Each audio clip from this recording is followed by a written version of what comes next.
Hello everyone, welcome back to our Team Autotrend channel. This is your Viprajesh again, and I'm here again with the brand new second generation Hyundai Venue. This is the most affordable Hyundai Venue you can buy currently because this is the base level HX2 variant. Previously it was called the E and EX, but now it is called the HX2. Okay. Hyundai claims that this HX2 itself provides good level of equipment, good space, good safety features, and all the essential kit you need for your family.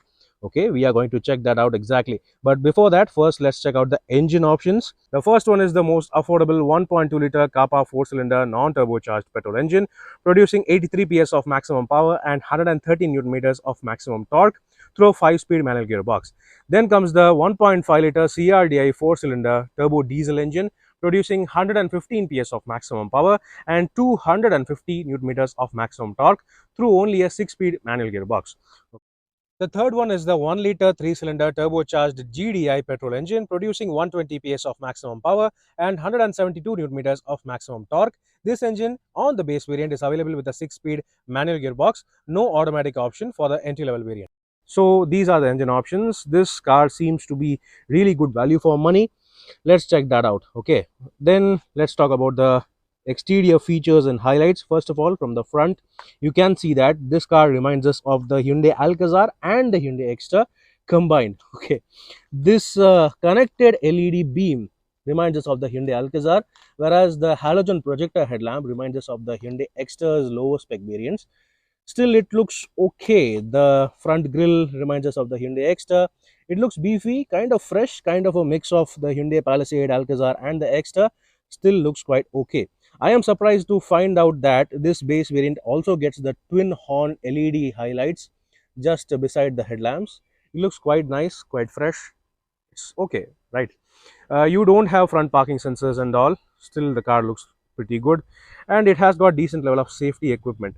Next, coming towards the sides, okay, this car looks actually quite bigger than before. It looks kind of a mini Land Rover, and it kind of reminds us of the Maruti Suzuki Brezza as well in certain angles. Okay, the only difference when you compare with the higher variants are these, say, the body colored frames for the doors. These are not in black, which means you don't get the floating roof effect. Still, you have this brushed metal kind of finish on the D pillar. Okay, that one reminds us of the top spec variant, and surprisingly, even this base variant provides you, say, the body colored ORVMs and the body colored door handles, but sadly the indicators are still on the fenders. Okay, you don't get LED indicators. That is fine according to me. And just like any other SUV, you have the standard surround body claddings with the body cladding on the wheel arches. Everything looks beefy. It looks quite large than before.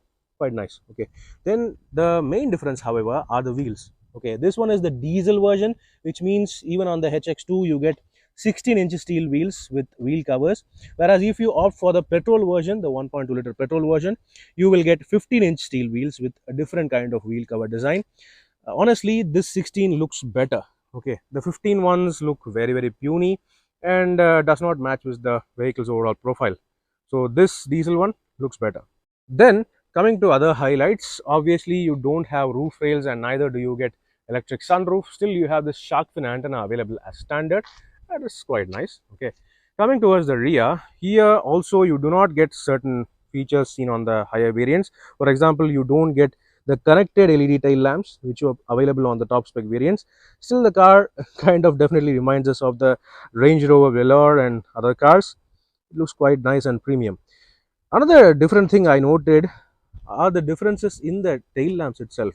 On the higher spec variants, you have the sequential LED indicators located in the connected LED tail lamp casing itself, but on the lower spec variants, the indicators are located lower down on the bumpers, on the edges of the bumpers to be precise, and along with that you also get the reverse lamps located on the silver finish skid plates lower down on the rear bumper. Okay, so that's one thing to be noted. Still, this car looks pretty good in the rear angle, kind of premium. Okay, you have 4 reverse parking sensors on the entry level variant itself, but sadly no reverse parking camera, and neither do you get rear windshield defogger, wiper or washer. Okay, it's all just basic. Still, I think that this car looks good.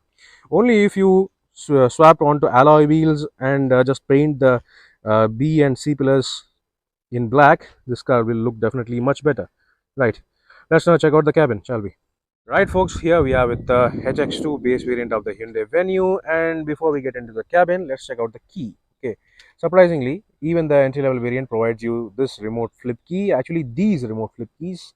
So, both the keys are remote flip keys. It's quite nice, quite premium. And these keys are actually carried forward from the Hyundai i20's Magna variant. Okay, looks good and feels heavy as well.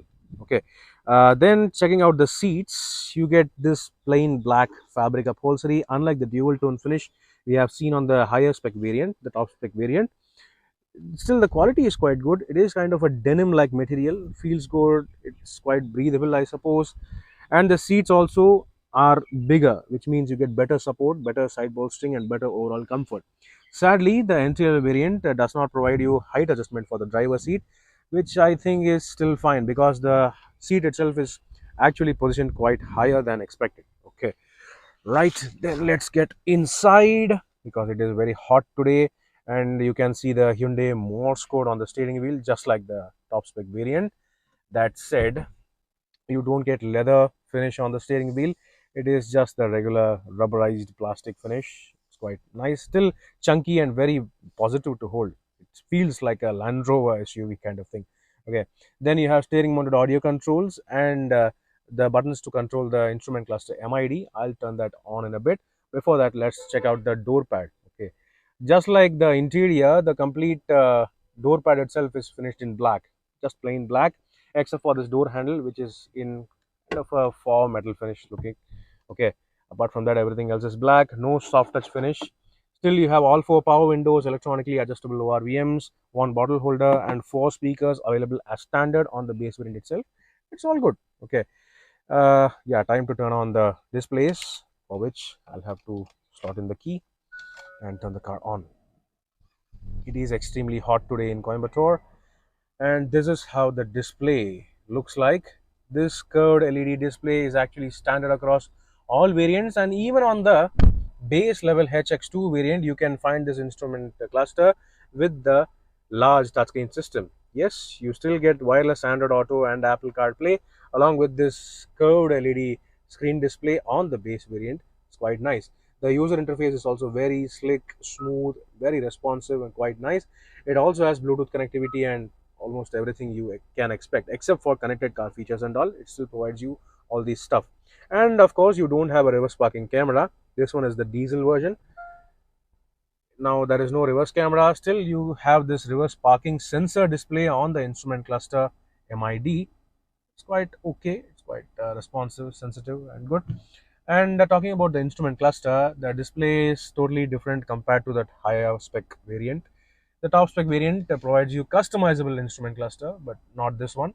It still provides you decent level of information on the central MID. You get urea level indication and trip meters, settings, and all this stuff. Sadly, no tire pressure monitoring system on the base level variant. So they have cut that out. I don't know why. Still, it's okay. Regarding the displays for the tachometer and the speedometer, this is how it looks like. It is quite different. Unlike any other Hyundai car we have seen previously, it looks fine. Okay, then this steering wheel obviously is tilt adjustable only, no telescopic adjustment, still fine. The headlamp stocks and wiper stocks are of far better quality, much better than before. These remind us of the Hyundai Creta EV and even the Ioniq to a certain extent. Okay, then you have manual AC, which is also available as standard. So it's very simple to operate, very neat and nice. There is a manual physical button console for the touchscreen system also, which is available as standard again. This is the volume control knob and this is the tuner knob. Okay, it's quite nice and easy to use. In terms of storage, you have this rubberized tray pad over here where you can store your smartphone, and for other smartphones you also have this additional storage pad. And in terms of physical charging, you have three options. Okay, two C-type charging ports, one can be used for connectivity as well, and the last one is the 12-volt charging socket, which can be opened very easily. Everything is well engineered and of very high quality. That's what I feel, despite being a base variant. This is a 6-speed manual transmission lever. If you opt for the petrol version, you get a 5-speed manual transmission. Still, it feels quite slick, very easy to operate. The clutch is also extremely light. Talking about the pedals, you have rubber lined pedals as standard across all variants and versions, and irrespective of the variant, you also have the dead pedal, a proper large dead pedal for your left foot. Okay, quite good. Then you have these cup holders over here, a manual handbrake. There is also phone parking slot over there. Sadly, no center armrest. Weirdly, they have not provided a center armrest. I am surprised that even the Kia Sonet provides you center armrest along with rear AC vents from the base variant itself. While the Venue base variant provides rear AC vents, it sadly misses out on a center armrest. I don't know why did they do that. Still okay. Then you have this Venue branding over here on this gray plastic area on the center crash pad, and you have storage tray for your smartphones. The glove box is of a decent size, a regular size. No cooling function though. It is quite fine. Okay, then coming towards the roof, you have day-night manually adjustable IRVM and separate yellow cabin lamps for the front. Okay, while there is one centrally mounted cabin lamp for the rear, still they have provided it, so that's good. Sadly, no vanity mirror. Okay, they have skimped out on that. Then another thing to be noted is that the pillars are actually in contrast color compared to the roof, because up till the top edge of the pillars you can see that everything is finished in black, and only the roof is finished in this white, beigeish white color. So that's one thing to be noted, and basically that's it when it comes to the front part of this car's cabin, the HX2. Let's check out the rear seats. Next, talking about the rear seats of this brand new Hyundai Venue. This new Venue is actually more spacious with a longer wheelbase, and it is taller and wider than the previous Venue. So I am expecting the rear seats to be more spacious, and as you can see, the rear seats sadly do not get adjustable headrests. Okay, I don't know why they are still skimping out on these basic essential safety features. Why, yeah? This is a brand new car. I thought that this will be standard. It is quite a shame that even the Granite and Neos provides three individual adjustable headrests as standard across all variants, but not the Hyundai Venue. It is quite the weird situation. Okay, no headrest for the center passenger. Forget adjustable. You don't even get a headrest for the center passenger. It is quite weird. Okay, that's it. Space. When it comes to space, they have actually worked on that, and the rear knee room feels much better. It is actually much better. The foot room also feels very spacious. I can easily stretch out over here, and the headroom is also not an issue at all. It is very tall, very spacious. People with turban also can sit here comfortably. Okay, talking about the width, the cabin is also quite wide, much wider than before, which means three people can sit decently comfortable over here. And obviously, in terms of safety features, you have 3-point seat belts, pre-tensioner seat belts for even the center passenger, and you have ISOFIX child seat mounts available as standard for the rear seats. It is quite good, except for the lack of adjustable headrests. Arey yaar, they could have provided some larger size headrest as well. Yeah, this is very small, just okay for leaning back, but not in terms of safety for whiplash protection. Okay, then talking about standard features, surprisingly you get rear AC vents along with two C-type charging ports for the rear seat passengers, so that is quite nice to have. So no one will need to fight for here for the charging socket, right? It's good. Okay, then talking about the rear door pads, it looks quite similar to the front doors. Okay, you have power window switch over here, no soft touch material. You have 1 liter bottle holder, speaker over here, and the silver finish door handle. Basically that's it. Talking about the dashboard situation, this is how it looks like. It does not look basic for a base variant. It is actually very well equipped. That's what I would say.